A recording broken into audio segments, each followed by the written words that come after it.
Welcome to another show of Awakening Divine Wildness. And I have to tell you, it's not every day that I get to talk to the number 3 psychic medium in the world. So I'm just like, tingling all over. Today's guest is Tonya Melendez, and she's an internationally renowned tarot life coach, licensed spiritual counselor, intuitive life counselor, radio and TV personality, author, teacher, speaker, psychic medium, certified yoga instructor, and a religious science practitioner, and also has been practicing, learning, teaching, and counseling for over 20 years.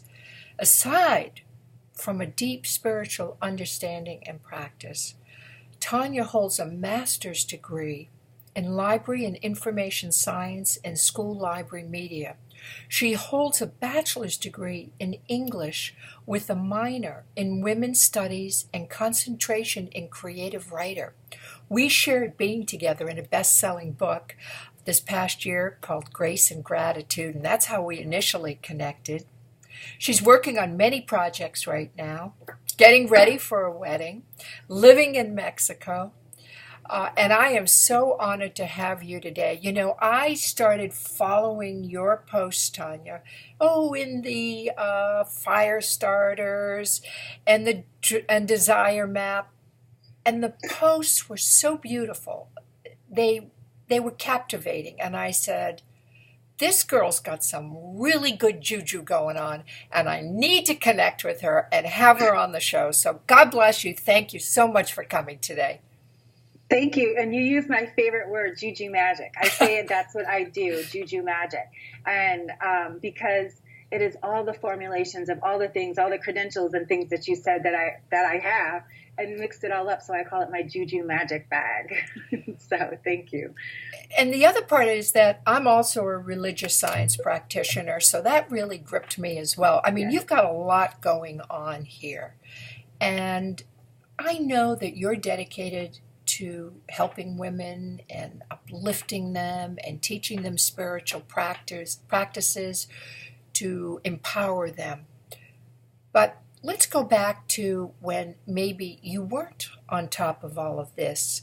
And most women that I talk to that serve the way that you do have had a challenging journey.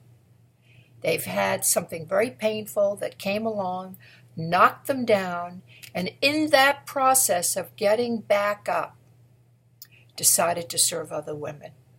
So Tonya, what was your biggest moment? What was your biggest wake-up call? My biggest wake-up call, I have to say, when I was a single mother at the age of 20, I was in college, and I wasn't getting support from my family. And I said, I've come this far, so I should just keep going. And so I went to school, and I really dedicated myself to being a mother. But going through that experience of being a single mother, taking care of myself, taking care of this child, and then really wanting to succeed in school, because then I knew I've got to take care of her. I've got to do something that is going to empower both of us and allow me to continue doing. So I became a librarian, because I said, okay, I was 27, so I was the youngest one in my class, of course, and I decided to go full time. And it was when I decided to go full time. I was, like I said, 27. I had graduated college and done all those things, but I couldn't really get into my groove. And I was like, I didn't go to college to do this and do that. And so it was when I was in library school, because I was in school with a lot of older women, and they had lost their fire. They lost their steam. And even getting into the program as a young African-American or biracial woman, a single mother, working, or, not having, I was working like a part-time waitressing job. And so the committee came to me and they said, you've got all these, things against you. So we're going to let you try this program. But if it's not for you, we want you to know we understand. So it was like they gave me this pity pat on the back, like, we're going to let you do this because, we need you in this program as well. I was going to Rosary, which was going through a switch into Dominican University. So it was a Catholic university. And for numbers. I won't get into that, but they needed my presence in the program. But they gave me this padding. And I said, they've already counted me out. And I said, you know what? I am going to show them what I am made of. And so it was a 2-year program. And I had told them, I said, I want to finish this in the year. Oh, there's no way for you to do that, darling. No one has ever done that. You have all these other factors against you. And I said, watch.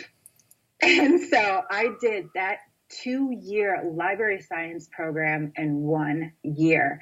And I got so much resistance from the women that were my teachers. Like, oh, I had one library, my cataloging teacher. You're pretty. What are you doing here? And I said, now, isn't that something?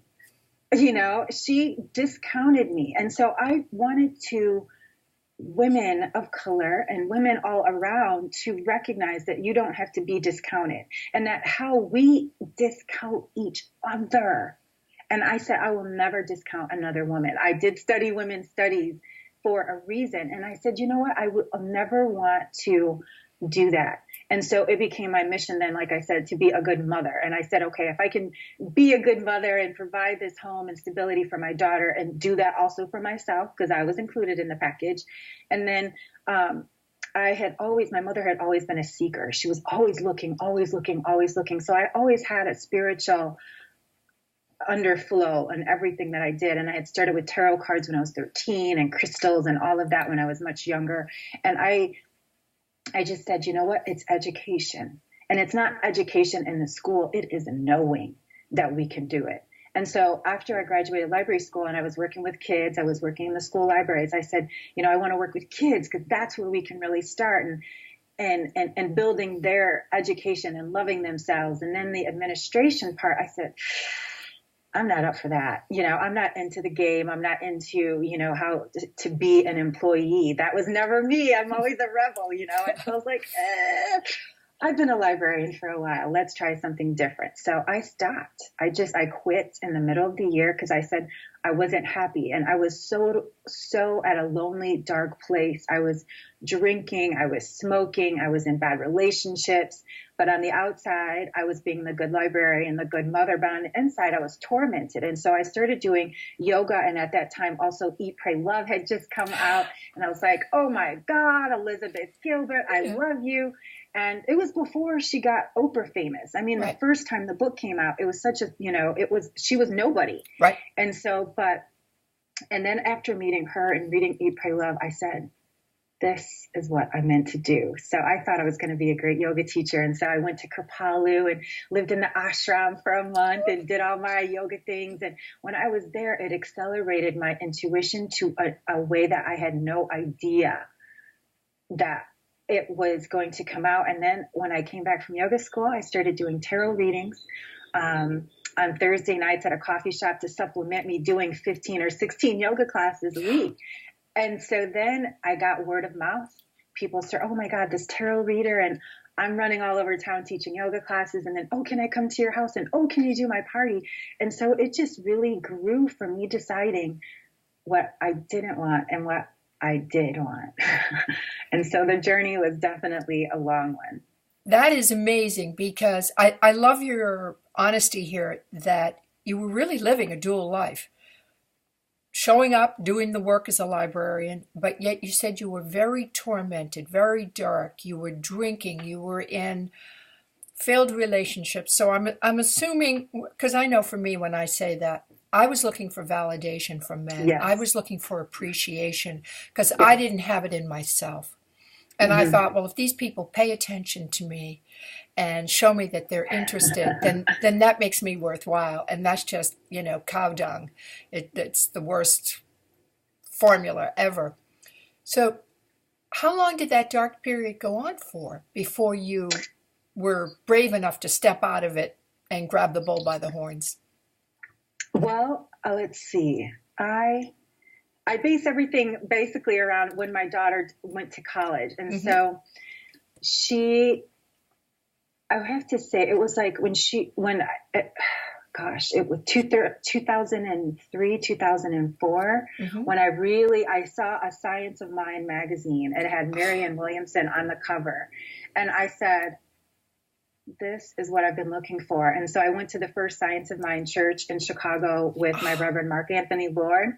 And I said, this is where I belong. These are the people I want to be with. And so I started taking the classes, and it made sense, and it sunk in. And this was the kind of God that I understood. And I said, this is who I want to be and where I want to be. So I just really let that grow within me. And then I decided, why can't I just do it? Why do I have to stay in Chicago? Who says I can't go and travel the world? Who says? And I finally, again, got out that rebel in me and said, why not? So I got my passport, my daughter's senior year, and I said, for my birthday, I want you to get your passport because I know I'm going to be traveling. And I just decided that this was what I was going to do. I was going to take my tarot deck and go. And so I gave myself permission to have that life that I thought I missed when I was, being the mom in my early 20s. I never traveled. I had a small child. I never even, my first trip by myself, I think the first time I was on an airplane, I was 23. And then I was so guilty because she was a baby at that time. And, and then I just decided that I wanted to be happy. I wanted to do some of the things that I had dreamt about, and it was not too late. And so I went at 38 and I said, I'm out of here. I'm leaving Chicago. And I took all I learned in my Science of Mind and all of my yoga and all of my everything. And I hit the big world. And, I was traveling around Spain.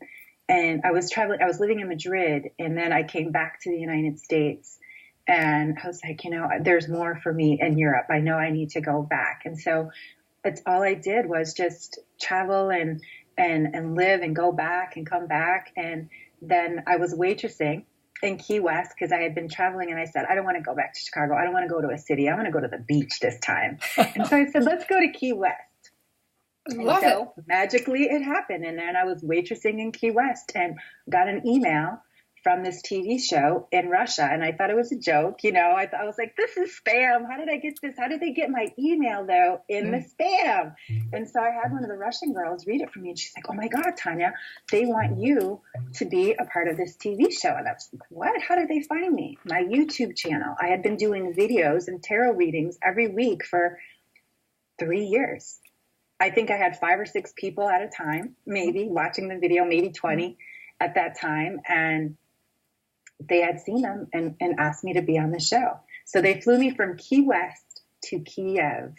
And that was the start of what you see now, this real truth and revealing, because once I allowed myself to be who I wanted to be, that psychic medium, the tarot life coach, then all of everything opened to provide me the way to be that psychic medium, the tarot life coach, and then become number 3 psychic in the world. So it was, we'll have to talk about that too, because it was quite an adventure doing that. But it's about the becoming. It's about the permission. And you gave yourself permission. And that's, I think, the major component here that most women do not do. They hold themselves back. Yeah. Yeah. They feel guilty. Their kids, their friends, their family. What are they going to say? I'm too old. I'm too young. I'm too this. I'm too that. All these reasons why we can't be who we want to be. I'm 45, and I never thought I'd be a TV star at 40. I thought those days were over, but I was on TV at 40, and I was like, wow, this is amazing. And, because again, I gave myself permission to do it. I was terrified. I had no idea what I was doing or what I was up against. I thought it was a little tiny show. And when I got there, because again, I couldn't find anything on the internet because it's all in Russian and Ukrainian. So I was like, what am I getting myself into? And so many people were, oh my God, didn't you see Taken? They're going to sell you on the black market. You're going to go into sex slavery. You can't go to Ukraine. So many people were scared for me to go. And I said, this rebel in me is saying go, because I knew it was a gift. I knew more than anything that it was a gift. And it was also to show me that I could do it. That is so exciting. Mm-hmm. So, what would be your advice to a young woman today that wants to break out of the routine that doesn't feel right, that doesn't serve her, that's not helping her to expand and grow? What advice could you give them to say, look, this is what you need to do? Listen to your heart. More than anything, because I have a have a reading with you. Yeah, have a reading with me. Because, and you know what? The thing is, too, because I love this. This isn't just, oh, I'm a tarot card reader. This was my hobby when I was 13 years old. I have some of them, out of print books, because again, being the librarian in me and the nerd in me, the extrovert in me, or the introvert in me, I've always been collecting these books and studying these cards. And I mean, most of my life. What drew you to them originally? Young age. What was it that caught your eye?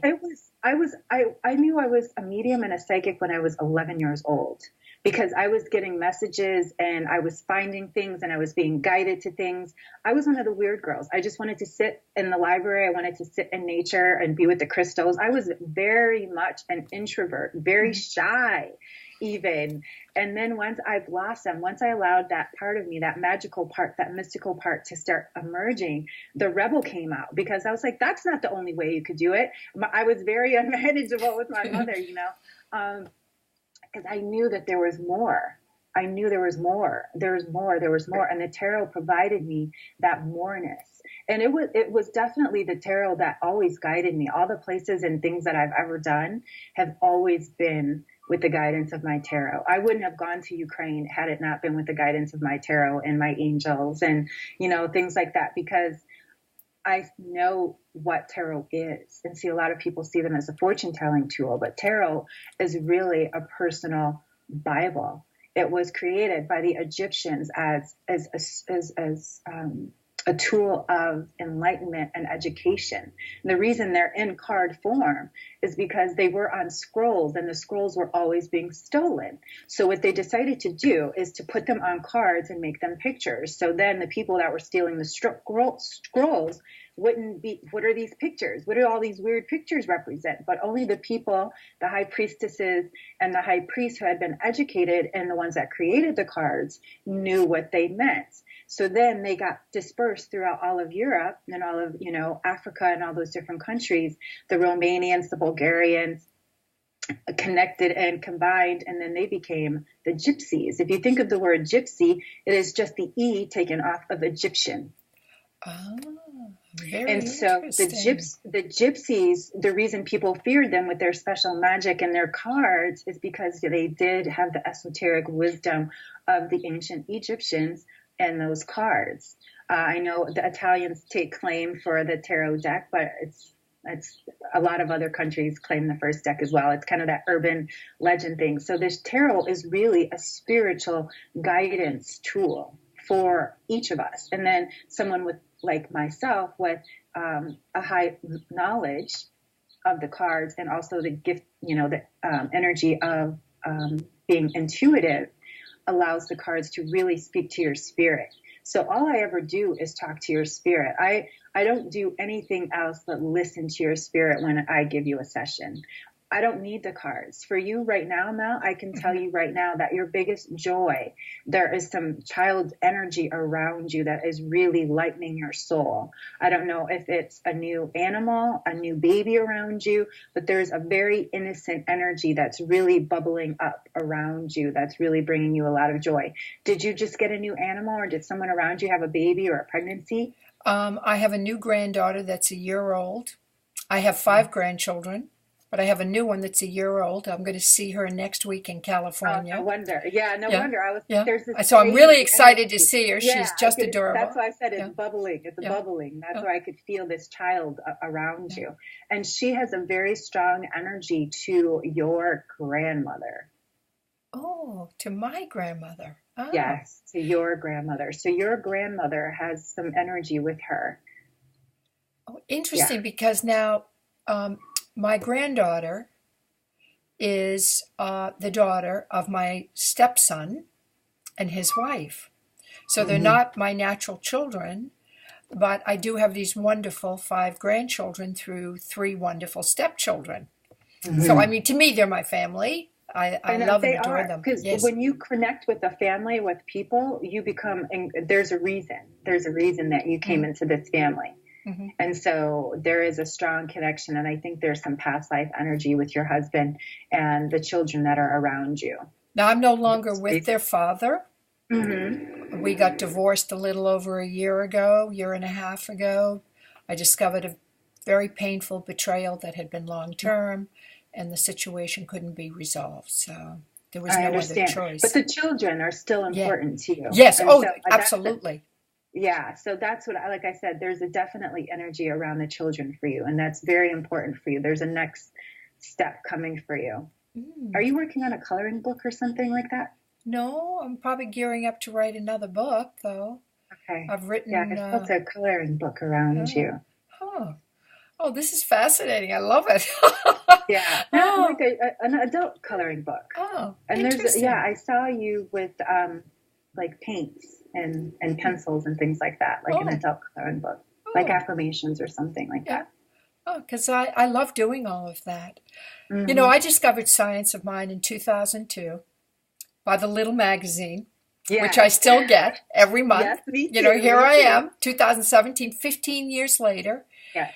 I read the little magazine, and I also usually read something from the actual text. I just find the teachings, they just resonate with me. I just love, and I've done many of the courses, I love their teachings on how we know God better than anybody else's.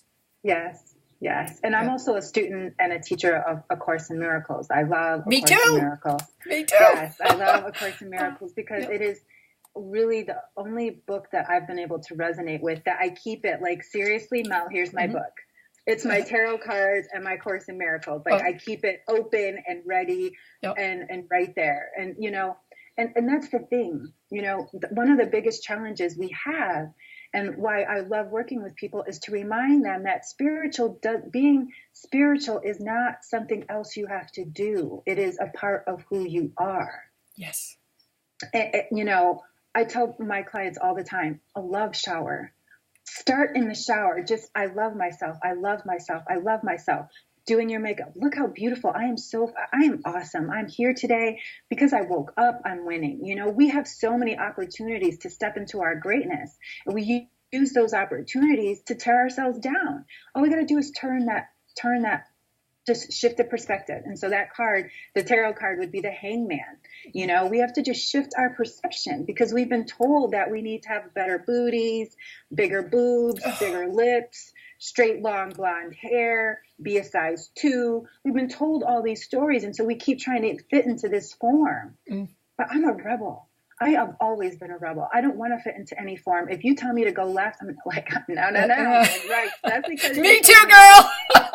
I've always listened to the beat of my own drum. Definitely, you know. And that's that's the advice I would listen to you. Yes. You know, my daughter now, I love having her and her, you know, she's 26, she's doing Desire Map, and, you know, she's into all the Science of Mind. She's got her, you know, stuff that she does.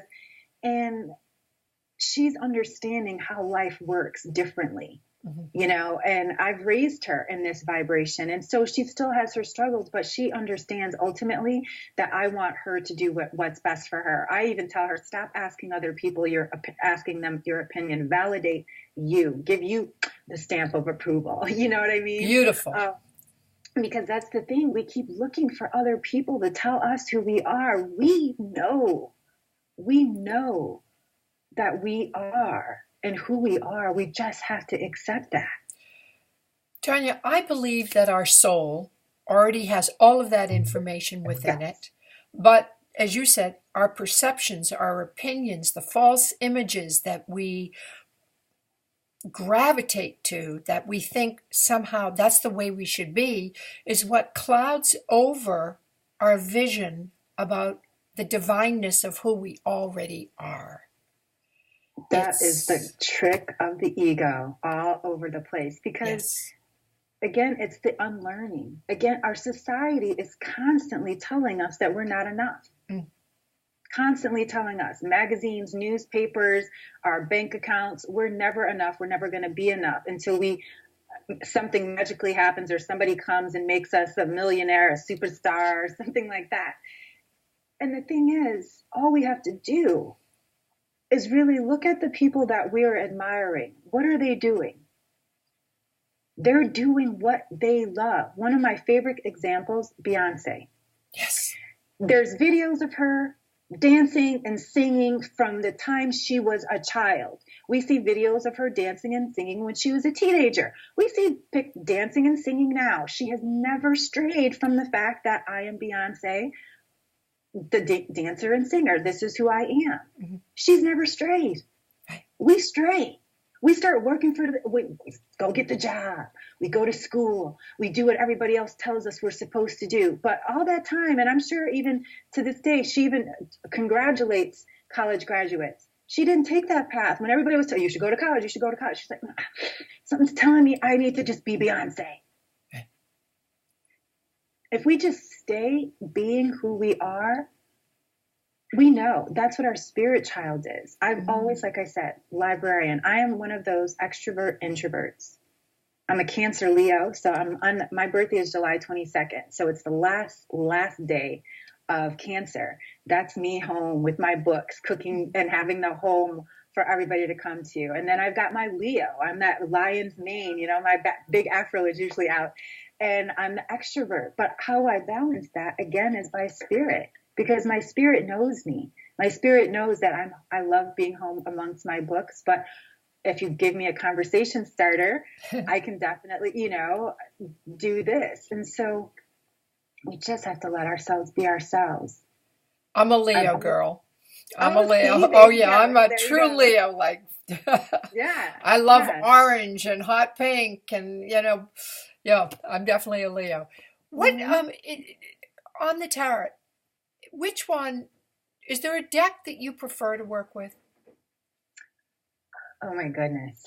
Oh, this is a hard question because I love the tarot. I love them. And there's so many amazing decks out there. The one that I've used for the last 20 years is the Hanson Roberts deck.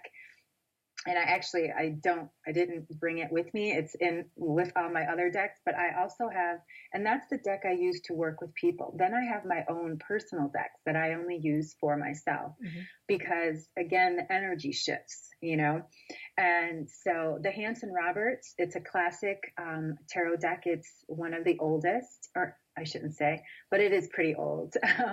And because it's got the classic energy, but I love the goddesses and I love the cosmic and the wild unknown.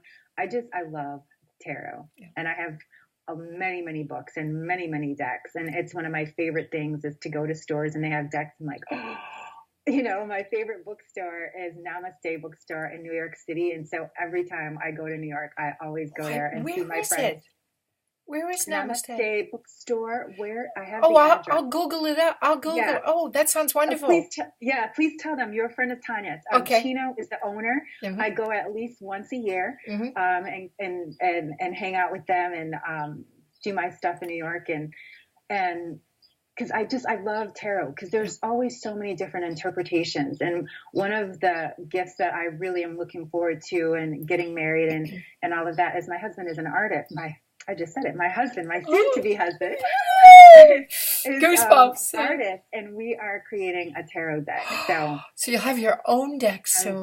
So we are definitely working on that. So it's very exciting because he is a true artist. He comes from a family of artists, and his brother owns a gallery here in Mexico, and all of that. So this is something completely different for him, and it's about him being him. Going back to that same thing, we're creating something from what we both love. And I'm sure never in his life did he think he'd be creating a tarot deck, but here we are. Oh, beautiful, beautiful. Now, at the beginning, before we started the show, you mentioned that you do have a couple of really nice giveaways on your website, and I'd love for you to just briefly describe them for us. So I put together a Sacred Living. It's a 3-part video series. And the reason I did this video series, because right now there's so much going on out in the world. And so many people have lost. I've been hearing people complaining about long-term illness. Like this cough won't go away, and then it's sunny, and then it's snow, and then this political stuff and all this other. It's making people really razzed. And the energy level in the United States is really low. And so the Sacred Living video series, to me, it was my gift of saying, look, I know it looks crazy out there, but if you can come in, if you can just give yourself 5-10 minutes, instead of looking on your phone, spend 10 minutes listening to you, you know? And so it's a 3-part video. The first one is the 4 spiritual laws of intuition, because there are spiritual laws of intuition. You know, it's more than just listening. It's more than just tarot cards. It's knowing yourself. And so then video 2 is about manifesting. We've got it all wrong. We keep thinking of law of attraction and manifesting and all of that. We have everything. Look outside. Manifesting is really about vibration. People like now there's this big energy. All the women around me, they're like, you're getting married? Because I'm single. I love being single. I like, you know, having my variety kind of thing. And they're like, wow, you attracted this amazing love. And I said, no, I didn't attract it. I was vibrating it. And he was vibrating it too. So it's not about I was thinking about it all day. In fact, I wasn't even thinking about it. And then magic just happened, you know, and that's how manifestation works. And so it's about that. And then I'll share a quick story with you about manifestation as well, too. And then the third video is about success, you know, and another thing is we think about success as outward. Success is inward. Any day that we're allowing ourselves to make life-affirming choices that are being responsible, responsibility isn't paying bills and being on time. Responsibility is taking care of yourself, being and making affirming choices that are positive for your highest and best good and for those around you. Responsibility has nothing to do with bills and time, you know. I agree, girl.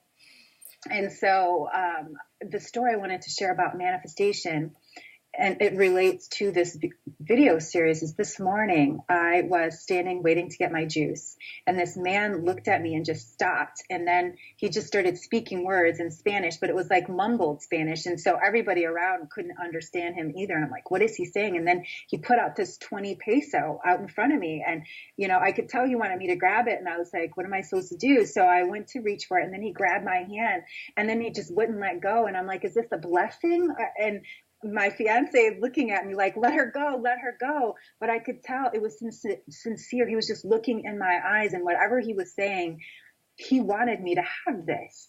And soon as I took it in my possession and had it in my hand and he finally walked away, I was like, I'm going to give it to somebody. I was like, because it wasn't for me. He wanted to bless me, but I knew that the blessing was really for someone else. So I put it in my pocket and I go and make a purchase, and I was like, oh, I'm going to go buy myself some flowers. Oh, and now instead of 40 pesos, I have 60 pesos. And I'm on my way to the market, and I get to the market and I look in my pocket and I have 40 pesos. I was like, so whoever was supposed to get that 20 peso got it, because I said I was going to give it away. And I was thinking of some of the women that I see in the market who are always shaking their cup in front of me. I was like, oh, maybe today I'll give it to her, because I give every week I give. And I was like, wow, this is my giving money now. And it was gone before I reached, you know. Interesting. And I said, and it just happened this morning. And I was like, wow, angels, thank you so much for giving me that experience. That is how close our prosperity is. That is how close love is. That is how close anything we need is. It comes to us when we vibrate with it. So that was a message to me that I'm vibrating with prosperity, because it was drawn to me. I didn't go out saying I'm attracting finances. It was drawn to me. And then again, like it says in A Course in Miracles, to give is to know you have received. Yes. And so as soon as I got it, I knew it was for me to give. And that's why Spirit said she doesn't have to know who the person is who gets it. She was already giving it. And that's why not at 40 didn't fall in my pocket, just that 20. Oh, and so it was just such a beautiful story. I had to share I love that. Thank you so much for sharing that. Welcome. This has been wonderful. I've loved every minute of sharing this time with you. Thank you so much again for taking time out of your very busy schedule Thank you. And we wish you a wonderful wedding. Thank you. I'm so excited. Oh, bless you, girl. Thank you so much, Mel. It's been a pleasure so much. Fabulous. Thank you so much for letting me be here with you today. Bless you, girl. Thank you. We'll talk soon. Namaste. Namaste.